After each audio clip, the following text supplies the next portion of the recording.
You could be the kindest person in the world, the most thoughtful, the most skilled, the most accomplished, the most disciplined, and yet, no matter what you do, no matter how pure your intentions, people will always find a way to judge you. And more often than not, that judgment has nothing to do with you and everything to do with them. We like to believe that people see us as we are, that if we just show up with enough clarity, enough goodness, enough love, the world will reflect that back to us. But the reality is, people see you through the lens of their own experiences, their own pain, their own limitations. You walk into a room and you are not just you.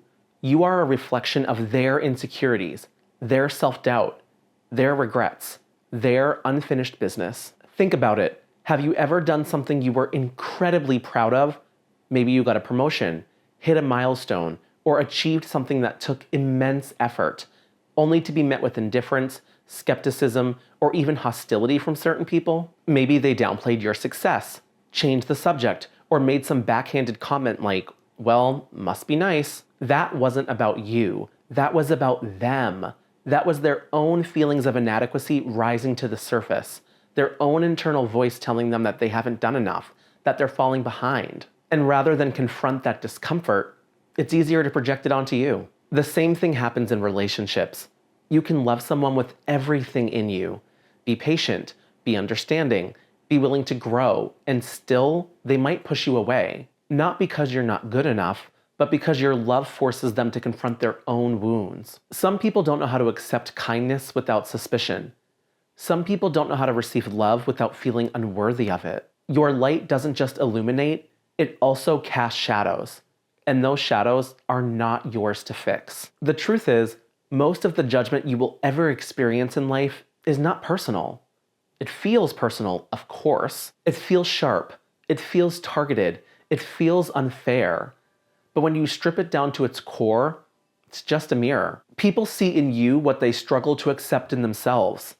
If they feel small, they will resent your bigness. If they feel stagnant, they will mock your growth. If they feel unheard, they will resent your voice. If they feel unworthy, they will question why you have what they believe they don't. And this is where many of us get caught.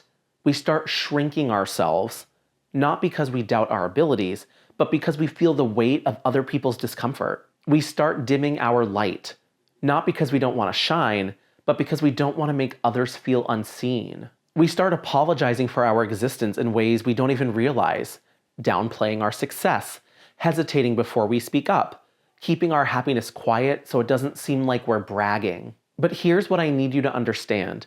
You cannot protect people from their own insecurities. You cannot rearrange yourself enough to make everyone comfortable. You cannot be small enough to keep others from feeling small, because their perception of you is not about you. It's about their own unfinished work. So what do? You keep going. You let people have their opinions. You let them misunderstand you. You let them judge you. And you keep living anyway. You keep growing. You keep learning. You keep becoming. You stay rooted in who you are, because who you are is not up for debate. And the funny thing is, the more you embrace this, the more you realize that people who truly see you, the ones who are secure in themselves, they don't judge you. They celebrate. The ones who have done the work, who have faced their own shadows, who are actively building their own lives, they are the ones who will clap for you because they're too busy growing to be threatened by your growth. They're too full to feel empty in your presence. So let them judge. Let them project. Let them wrestle with their own demons. And you keep shining. If this video resonated with you, then make sure you subscribe to the channel and watch one of my other videos on the side of the screen. Thank you so much for spending your time with me today, and I'll see you next time. Bye-bye.